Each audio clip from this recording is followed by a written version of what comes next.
em miséria, em opróbrio. É uma situação caótica. O que você quer que eu faça? Que o Senhor me dê uma carta autorizando pegar as madeiras das florestas para poder reconstruir, que eu vou arregimentar o povo e vamos para frente. Eu ainda quero uma folga aí de uns 2 meses aí, férias premium, para poder a gente arregaçar as mangas e ir lá. A gente trabalhando enquanto casais, né, Gonaí? E é muito agradável ver quantas pessoas estão envolvidas, engajadas numa única grande obra. E é isso, a união das forças é que dá aquele resultado, né? Aquela mecânica toda é movida por gente. A mecânica daqui foi movida por gente, justamente porque Neemias orou a Deus e ele o abençoou. Momento importantíssimo, momento rico na vida do povo de Deus. Ouvir a voz de Deus, se quebrantar a Deus, jejuar ao Senhor, orar ao Senhor, nos dará excelentes respostas para o nosso coração. Não respostas de nós mesmos, mas respostas que vêm do Senhor.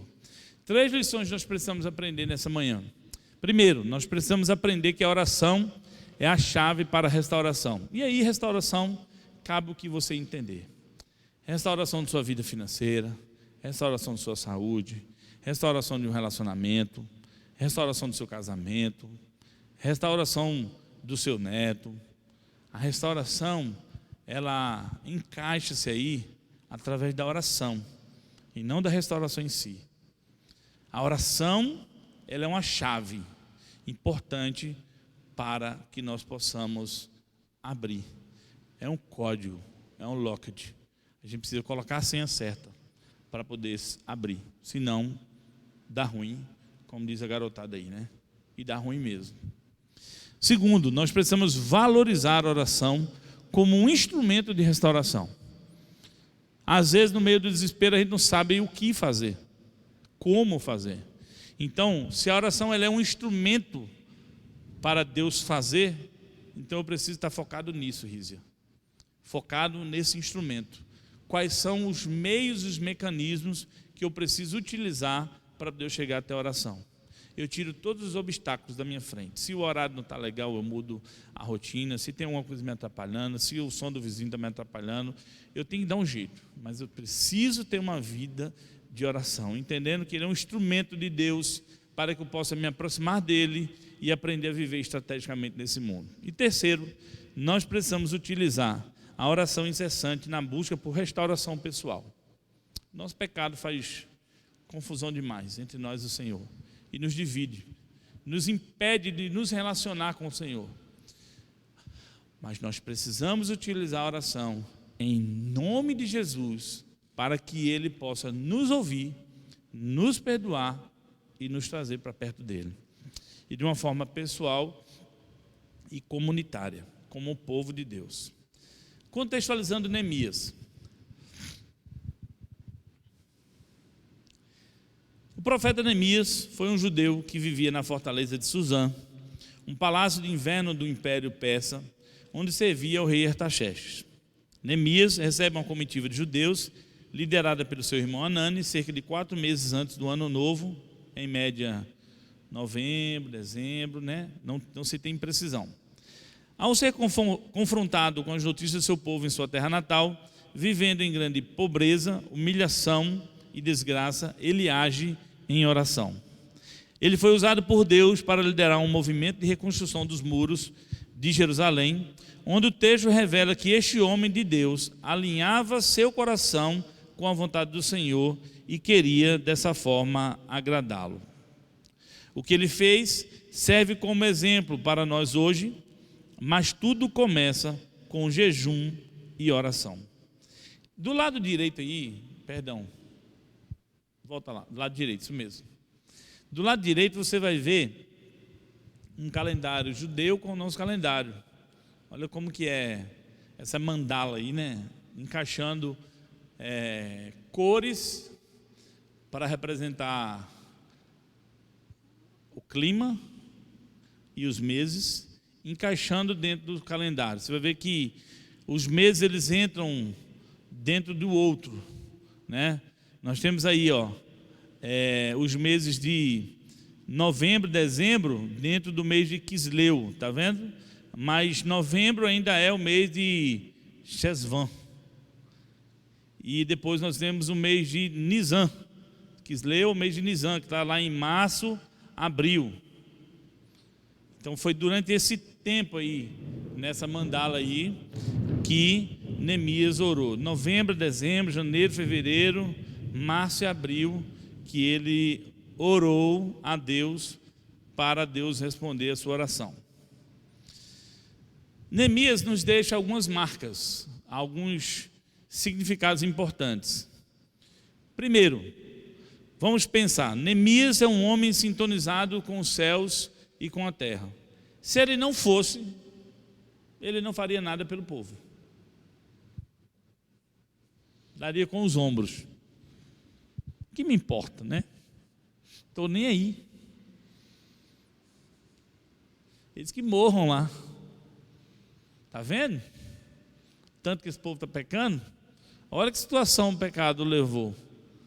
Mas não. Ele, como homem sintonizado entre os céus e a terra, ele tem sentimentos, tem raízes, tem origem, e ele tem identidade, ele tem significado. Neemias é um grande líder diante dos homens e um humilde adorador diante de Deus. Um autor chamado A.W. Tozer disse o seguinte: Deus está procurando pessoas com as quais ele possa fazer o impossível. A gente planeja para fazer só as coisas que a gente quer, né? Né, Judas? A gente calcula fazer alguma coisa segundo o nosso pensamento.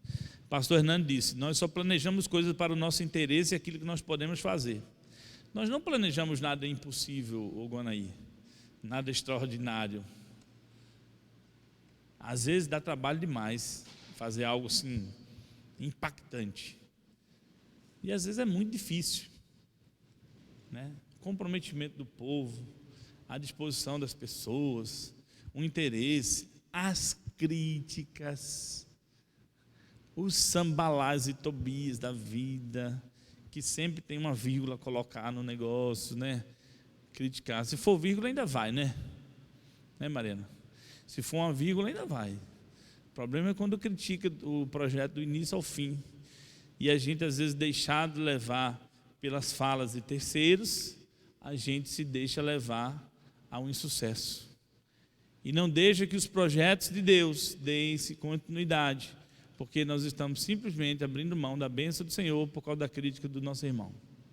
E a gente precisa aprender a viver além da crítica. A crítica faz parte. Há quem diga, há quem pense que foi a negação de Pedro que levou Jesus à cruz. Outro pode dizer que foi a traição de Judas que o entregou, ou os sacerdotes, ou Anás, Caifás, Pilatos, o povo. Não, não foi. Primeiro, Jesus foi voluntariamente. Segundo ele, Deus estava cumprindo a vontade dele em levar Jesus. E terceiro, e não menos importante, ele foi por causa do meu pecado, do seu pecado, do seu pecado, do seu e do seu. E desse serzinho que está na sua barriga também, que já vai nascer pecador. Mas a graça, a misericórdia, a bondade do Senhor é quem o restaura desde o ventre e o traz à vida. E lhe dá a oportunidade de ser abençoado segundo os benefícios que foram vertidos na cruz do Calvário por mim e por ele, por você. Algo maravilhoso da parte de Deus. Nós não podemos calcular o benefício que nos é dado em Cristo Jesus, mas através da sua palavra, através da oração, através do nosso comprometimento com o Senhor, é tirado dos nossos olhos uma venda, como também foi tirado dos olhos de Saulo, como queira entender, mas que o fez enxergar a graça e a bondade de Deus. Neemias nos ensina isso, nos ensina a olhar para os céus, nos ensina a olhar para a esperança, nos ensina a olhar para um futuro. Grandes líderes, eles só são grandes líderes porque eles conseguem ver projetos executados.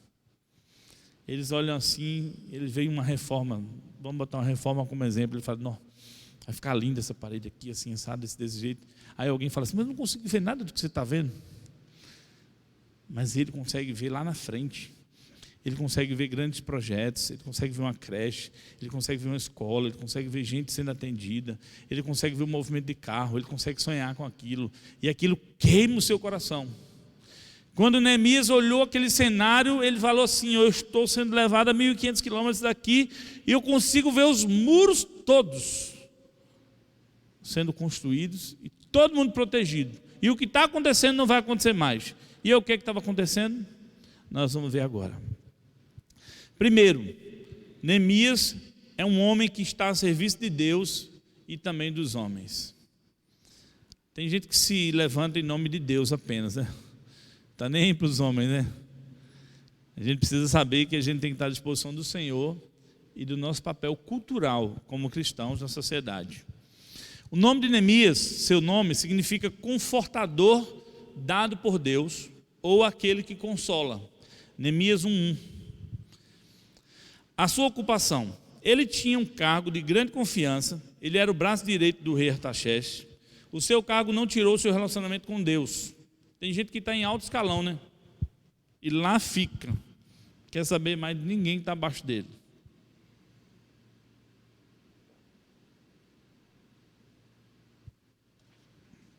Políticos, juízes, homens, mulheres. Gente que chega no alto escalão e quer nem saber. Vida que segue. E não é bem assim, né? Neemias nos ensina que é possível ser copeiro do rei. É possível beber a água antes do rei beber. E depois ele pode beber e saber que ele não vai morrer. Porque era o papel dele. Provar o vinho, né? Provar a bebida dele. Porque existiam muitos casos de envenenamento. E ele era um homem de alta confiança. Ele tinha intimidade com Deus e ele também sabia lidar com os homens. Perceba que ele esperou a hora certa, o momento dado por Deus, uma oportunidade para que ele pudesse fazer pedidos ao rei. A sua identificação e empatia com a necessidade do povo. Seus ouvidos estavam atentos ao clamor dos necessitados. Seu coração estava sensível à necessidade do povo. Na sua agenda, ele se importava com quem estava sofrendo. Ele tinha conhecimento, ele tinha influência e ele tinha poder. Mas não se afastou daqueles que viviam oprimidos pelo sofrimento. Neemias vai em direção ao povo para socorrê-los e não para explorá-los. Perdão.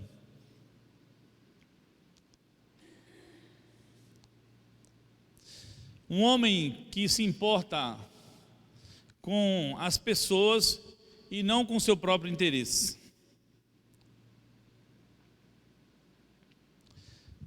Ele fez perguntas. Olha que interessante.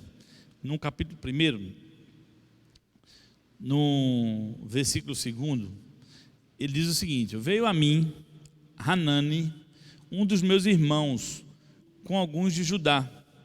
Então lhes perguntei. Então,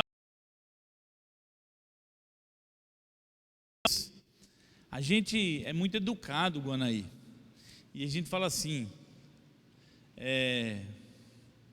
Guanaí, tá tudo bem? Tudo bem. Como é que vai? Tá bem.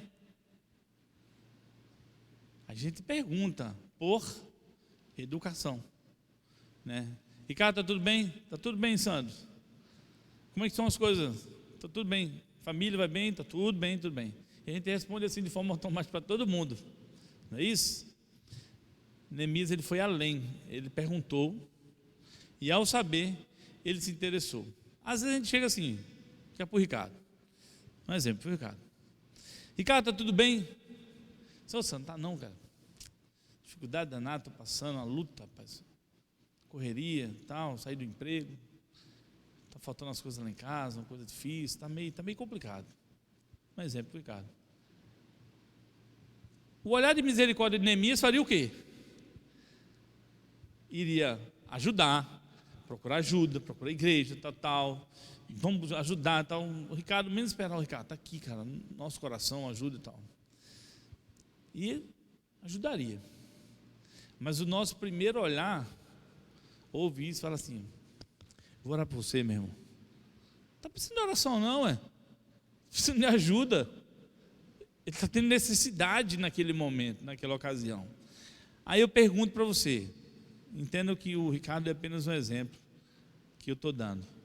Quantos irmãos nossos às vezes têm alguma necessidade financeira, emocional, espiritual, e a gente sequer pergunta ou se interessa como é que ele de fato está?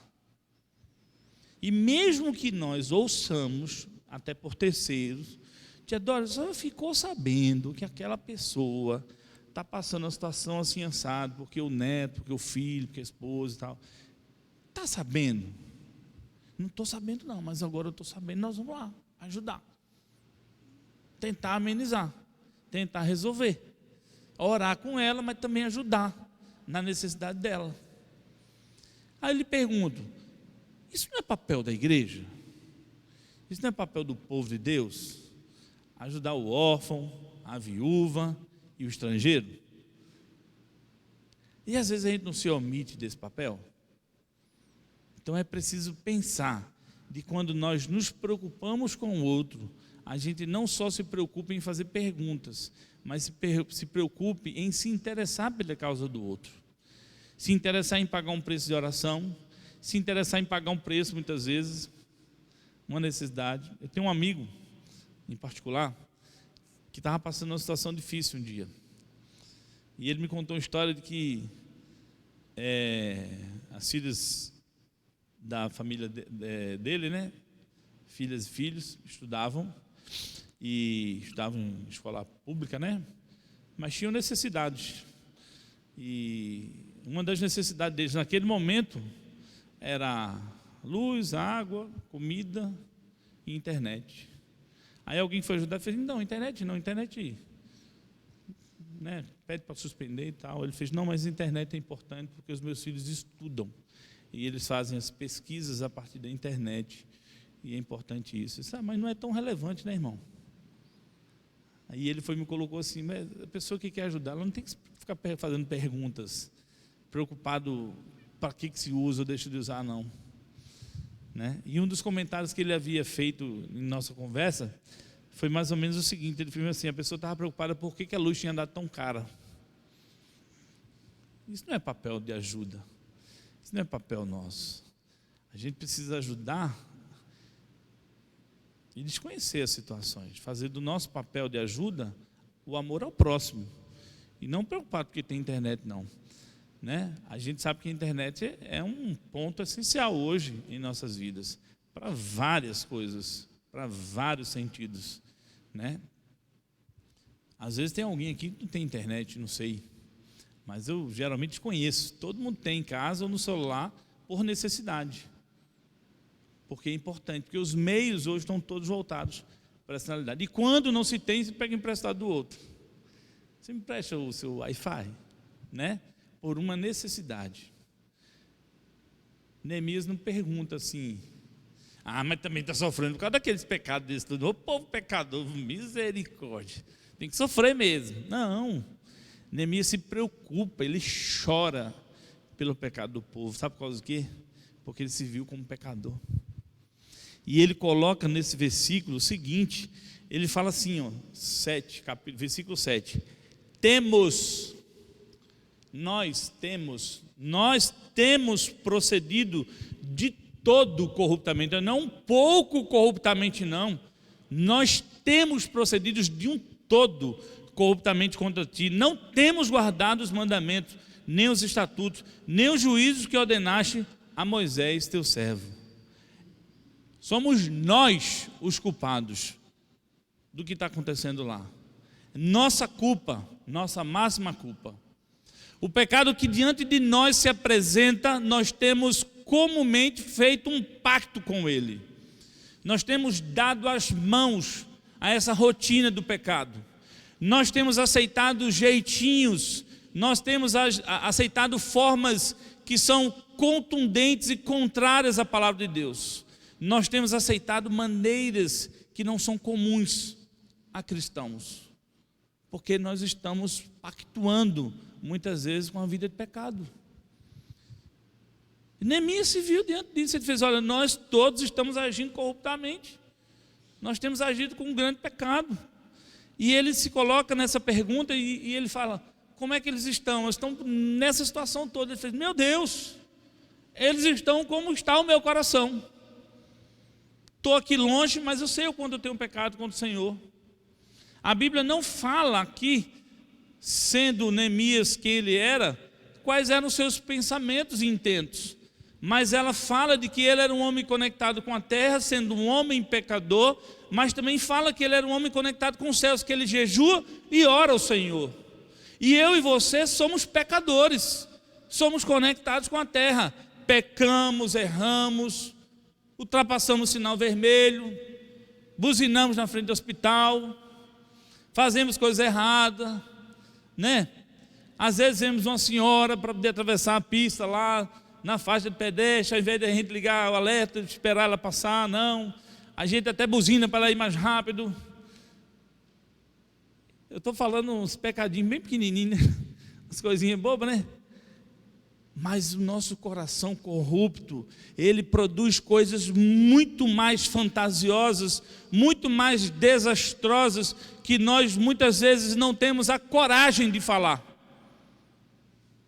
nem em oração. Vai que alguém ouve e me detona por aí. Irmãos, nós somos corruptos, nós somos pecadores. Do mais novo ao mais velho, me perdoem, mas nós somos todos pecadores. Nós pecamos com o nosso coração. Neemias se vê diante dessa situação de pecado, e ele se vê sob a necessidade de expor isso para Deus de uma maneira uniforme. Neemias, ele faz perguntas: como estão? Fazer perguntas pode transformar a sua vida. As respostas podem impactar o seu coração e o seu futuro. Quando tomamos conhecimento de um problema, e aí é um problema que o Neemias ficou sabendo, nos tornamos partícipes da solução. Encontramos propósito na necessidade que nos cercam. Se o meu irmão fala que está tendo uma necessidade, eu acho um propósito em ajudá-lo, em mover uma ação, em procurar os presbíteros, os diáconos, que nem sempre estão atentos ou percebem tudo.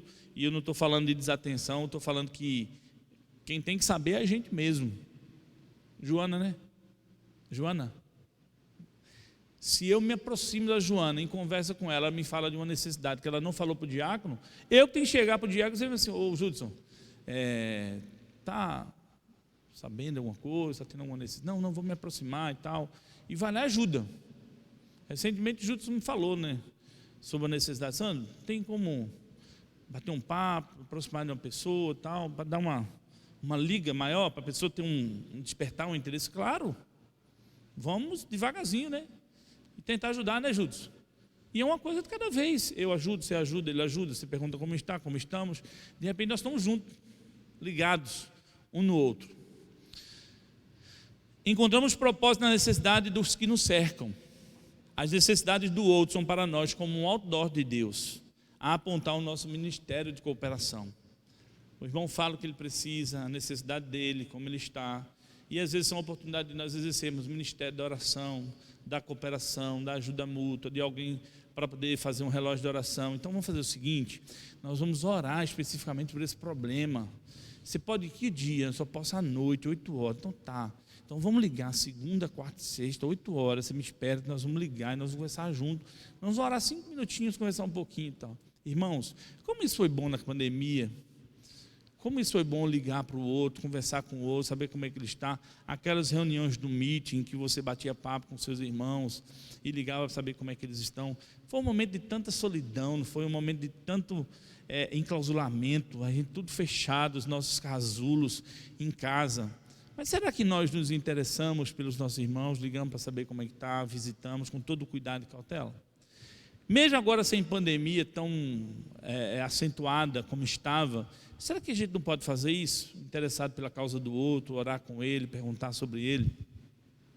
O fardo precede a visão, e a visão nos leva à ação.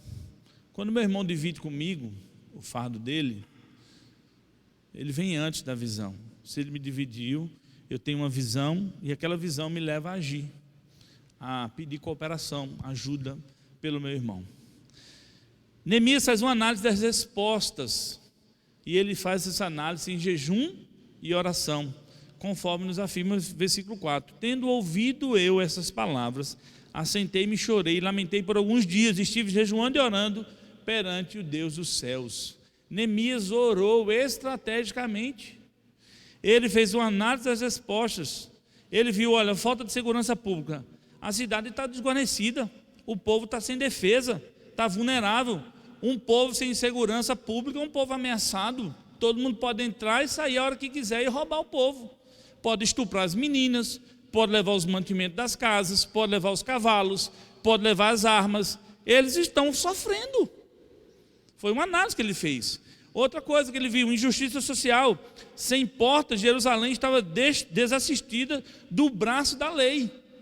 Os juízes, eles julgavam as portas, Antero, nas portas da cidade. Uma vez que não tendo portas, não tem juiz, não tem justiça. E nós temos vivido em nossos dias atuais um tempo onde nós temos uma posição onde existem os juízes em várias instâncias, e muitas vezes os nossos juízes e até os nossos STFs da vida estão deixando de ser juízes, porque eles não têm julgado as causas do povo, têm feito julgamentos políticos, voltados para os seus próprios interesses. E esses interesses muitas vezes são as suas escusas, são as suas desculpas, quando o povo de fato está sofrendo, quando o povo recebe muitas vezes migalhas de aumento em torno de R$20, e as coisas aumentam absurdamente. 1 quilo de um mantimento que antes era cerca de R$10 foi para 20. O arroz, por exemplo, que é um alimento básico, pode faltar tudo, mas se tiver arroz e ovo, nós vivemos. Não é verdade? Nós vivemos. A gente vive. Arroz, feijão e ovo, né?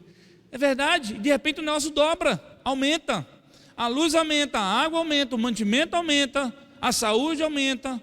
Tudo tem dificuldade. Então quem deveria julgar, quem deveria ajudar, quem deveria cooperar, não está nem aí. E de repente a gente se vê nas mãos dessas autoridades pseudos, né, desses que se julgam serem os nossos juízes, e eles não têm feito nada pelo povo. Parece ser brincadeira um negócio desse. E a despeito das nossas posições, pensamentos, ideologias políticas, a mão opressora da falta da lei tem pesado sobre A e sobre B, independente de quem você goste politicamente, que seja o seu político de estimação.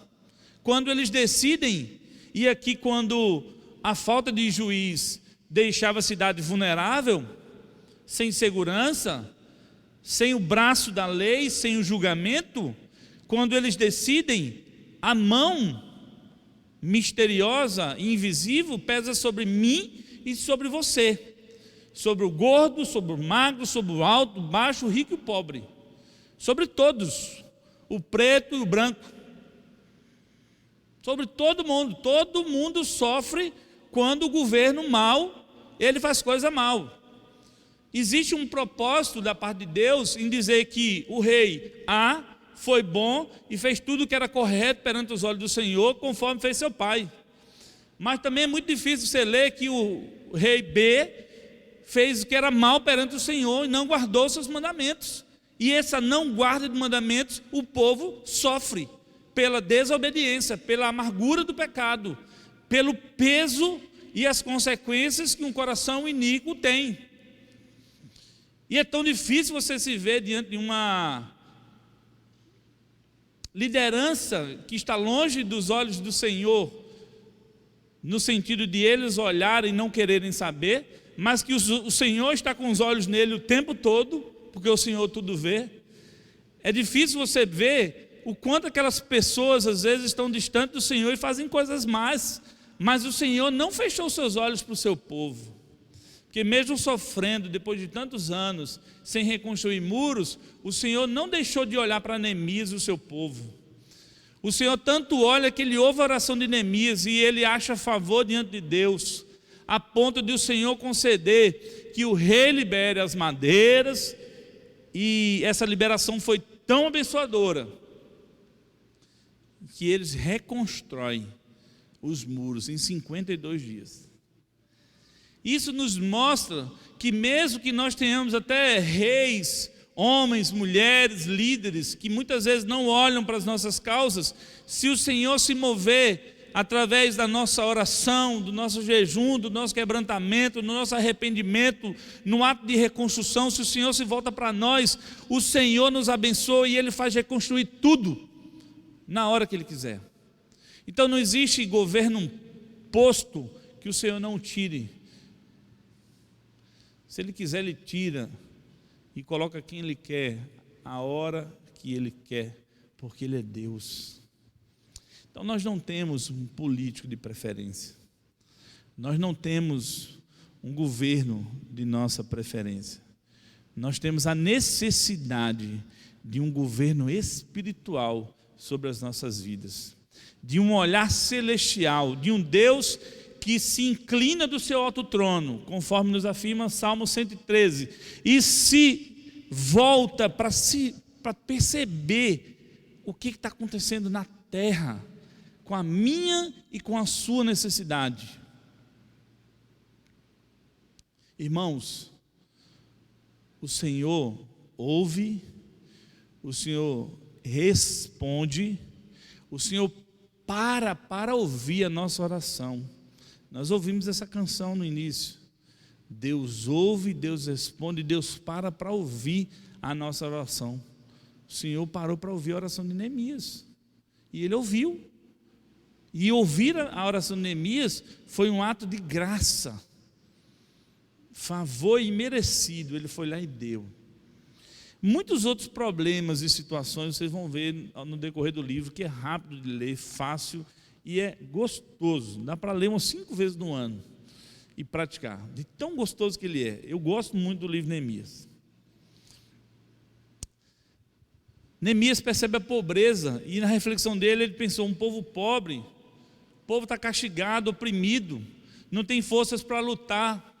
É como se fosse o naufrágio da esperança. Quem vai se preocupar a 1.500 quilômetros de distância? Irmãos, o Senhor ouve de uma maneira que você não imagina. Não existe distâncias para o Senhor. Não existe distância para o Senhor. O Senhor, Ele atende o desejo do seu coração a quilômetros de distância, sem você nem imaginar. Às vezes, você nem imagina, mas um pedido que você está fazendo para Deus agora é algo que pode estar sendo postado numa agência dos Correios, lá em Maceió, e vai chegar na sua casa, por mover de Deus. Não entendi?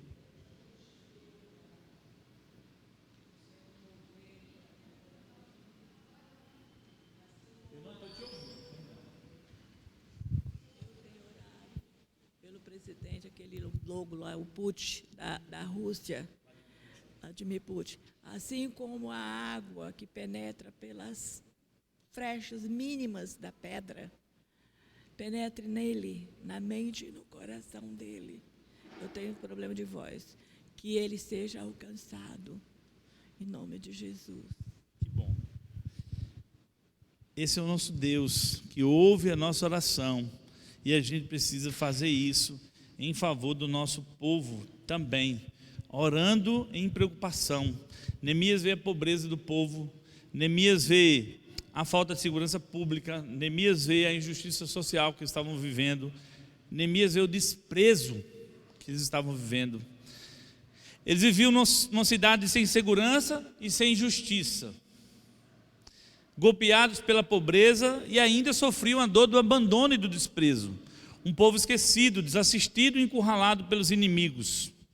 O desprezo não só dói no bolso e também no estômago, mas também ele destrói a alma e dói na alma. Ele destrói o homem por dentro e por fora. Alguém que é escorraçado, humilhado, desprezado. O pastor leu hoje Isaías 53, capítulo 53. 6 é o todos nós andávamos desgarrados. Capítulo 53, Isaías faz uma leitura do sofrimento, do flagelo que Jesus viveria à frente. Uma mensagem profética. E dele não fizemos caso. Foi desprezado, foi moído, foi humilhado. E como um cordeiro, foi levado pelos seus tosqueadores. Ele não abriu a boca, não reclamou. Nós precisamos aprender algumas coisas com isso, da parte de Jesus. Nós precisamos aprender a sofrer em silêncio. Nosso silêncio precisa ser oração.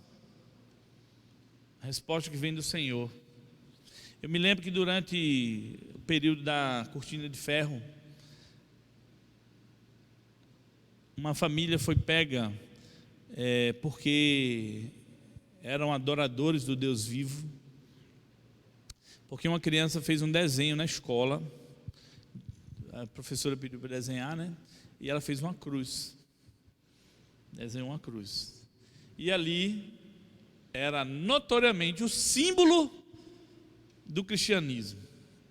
A professora entregou para os soldados nazistas, e através daquele desenho chegou-se até a família. Chegou lá a família, 4 pessoas, 4 cristãos, e eles levaram eles para matar. Primeira pessoa, os soldados levaram a arma até a cabeça, Ricardo, e apontaram na cabeça e disseram assim: vocês são cristãos, é isso? Neguem esse Jesus e eu lhes deixo viver.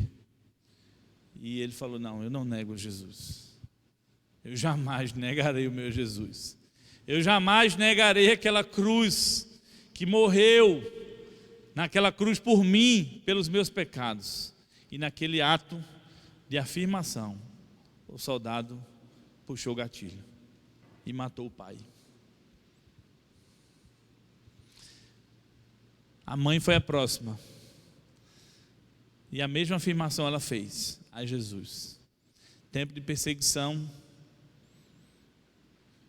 E ali ela não nega Jesus. E ele também a mata. E aí vem o seu irmão. E naquele momento é apontada uma arma para a cabeça dele. E ele não nega Jesus. Em sofrimento e dor, em choro, em lágrimas, ele afirma ter Jesus em seu coração. E os soldados também o matam. E por fim eles chegam à menina e dizem para ela assim: você é a única que vai sobreviver. É só negar Jesus e você continua viva. E ela olha para o soldado e diz assim: você acha mesmo que eu desperdiçaria a única oportunidade que eu teria de reencontrar minha família? Não, eu não nego Jesus. Eu afirmo ser Jesus o meu Salvador. E aquele soldado vai e também consuma a morte daquela menina. E a única maneira que nós temos de ter Jesus como nossa esperança, como nosso palio, como nosso estandarte, como nosso pávio, a única maneira de nós afirmarmos isso em nosso coração, com convicção de vida, é nós afirmarmos Jesus na hora da dor, na hora da alegria, na hora do sofrimento, na hora dos sorrisos, da mesa farta, em todo e qualquer momento, em toda e qualquer situação. Aquele povo estava sofrendo todo aquele intento do inimigo, toda aquela falta de segurança, toda aquela pobreza. Gente pobre, a gente vê todo dia. É gente que sofre. Muitas vezes não tem forças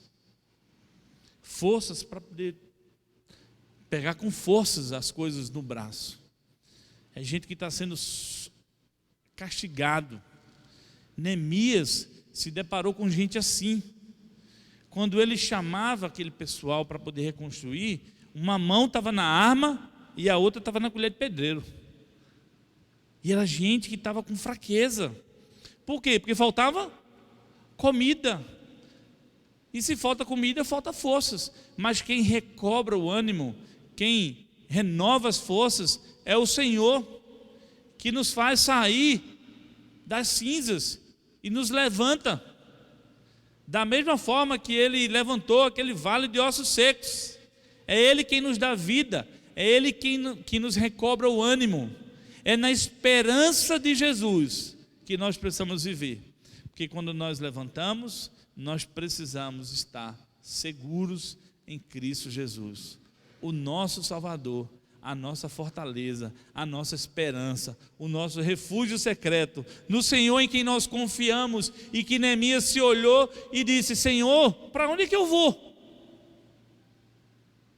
Eu só tenho o Senhor, eu vou recorrer a Ti, eu tenho um pecado contra o Senhor.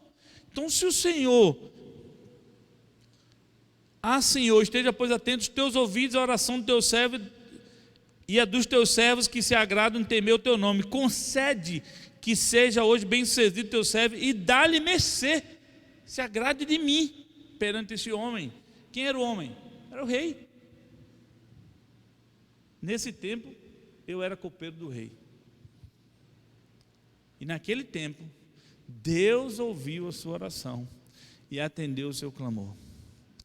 Eu espero que Deus tenha ouvido a sua oração.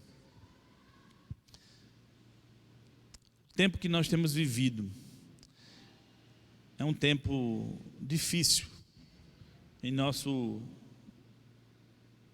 dias atuais. Neemias se levanta como resposta de Deus aos problemas do povo. Nós somos resposta de Deus para a nossa sociedade, para o nosso meio, para os nossos irmãos que convivem conosco, que Deus colocou aqui. Os problemas do povo de Deus com Neemias levou Neemias às lágrimas durante mais ou menos 4 meses de sofrimento e de estratégia. É preciso deixar a nossa zona de conforto, o ato e o fato de nós termos todo dia, fazermos sempre as mesmas coisas, e ir ao encontro daqueles que necessitam de ajuda em todos os sentidos. Às vezes, irmãos, a ajuda não é financeira, não é alimento não, às vezes é uma palavra de afirmação, uma palavra de carinho, uma oração, né? Uma interceptação durante a semana, um oi, como você está, precisa de alguma coisa. Eu estou tendo uma necessidade, tal. Não, eu vou com ele de Nise e compro as frutas, as verduras para a senhora, para o senhor, meia hora, 1 hora, pode deixar que eu resolvo. Às vezes é pouca coisa, mas que demonstra uma riqueza. Eu conheço uma pessoa que disse assim para mim: que bom que chegaram a tempo, porque eu já não sabia o que fazer. E eu acho que o meu próximo passo era uma corda no pescoço. Às vezes não precisa saber quem é não, a gente precisa agir em favor das pessoas. Às vezes tem gente sofrendo calado, no silêncio da madrugada. As noites têm sido muito frias, muito quentes, muito angustiantes, muito desesperadoras. A gente precisa ajudar as pessoas que sofrem. Se Jesus Cristo é Deus e morreu por mim, então nenhum sacrifício que eu faça pode ser grande demais em favor do meu irmão. Viva para realizar os propósitos do coração de Deus. Moisés aceitou esse desafio. O Senhor se apresentou para ele numa sarça ardente, num monte, e ele largou tudo e seguiu o propósito. Davi ouviu a voz de Deus, foi o ungido de Deus. E Deus escolheu alguém tão pecador, né? Como eu e você, justamente para nos mostrar de que é em meio a essa condição de homens e mulheres que são dependentes da graça de Deus, pecadores, mas que nós precisamos estar diante de Deus. O nosso pecado ele não pode fazer divisão entre nós e Deus. Nós precisamos ter o antídoto, e o antídoto é o sangue de Jesus. É a condição de nós nos vermos como pecadores, mas como homens e mulheres que são regenerados por Deus. Paulo fez isso. Olha quem era Paulo. Olha quem Paulo se tornou. Esther e Neemias. Todos esses personagens cumpriram o propósito de Deus. Neemias é um homem que busca os recursos dos céus para resolver os problemas do povo. Ele busca o favor de Deus, reafirmando a palavra de Deus e a sua promessa. Ele conhecia Deus. Ele sabia que Deus já tinha feito isso antes, através de Moisés, e ele usa esse nome. Ele destaca a promessa de Deus. Nós precisamos reafirmar diariamente, numa mobilização em favor do povo, que o ataque do inimigo é sempre presente e que nós precisamos da bondade do Senhor em nossas vidas para que a gente possa vencer as setas e as dificuldades que enfrentamos. Neemias jejua e ora e busca a Deus, porque ele acredita no poder da oração. Eu e você precisamos buscar em Deus os recursos necessários para que a gente possa receber do Senhor a resposta para as nossas vidas. Enfim, os problemas mais difíceis têm solução quando somos comprometidos com Deus. Os homens e mulheres mais eficazes são aqueles que têm o coração quebrantado e conhecem a intimidade de Deus pelo jejum e pela vida de oração. Deus pode levantar você, basta apenas fazer perguntas. A exemplo de Neemias, e sair da zona de conforto para avançar adiante. Pergunte, ore, haja e seja uma bênção na vida dos seus irmãos. Que Deus então nos abençoe nessa manhã, em nome de Jesus. Pedi ao Guanaí que nos leve a Deus em oração. Vem cá, Guanaí. Que nos leve a Deus em oração nessa ocasião e peça do Senhor a sua bênção para as nossas vidas. Bendito Deus e Pai, te somos imensamente gratos por mais uma vez nos reunirmos em Teu nome nesta manhã, pela mensagem que o Senhor nos trouxe através do Teu servo. Suplicamos que o Senhor possa nos abençoar de forma especial, para que nós estejamos preocupados com a situação do nosso semelhante, que possamos ser servos tementes a Ti, ó Pai, e ser também, nos mirar nesse exemplo de servos do passado, no sentido, ó Pai, de cuidar daqueles que muitas vezes necessitam da nossa ajuda.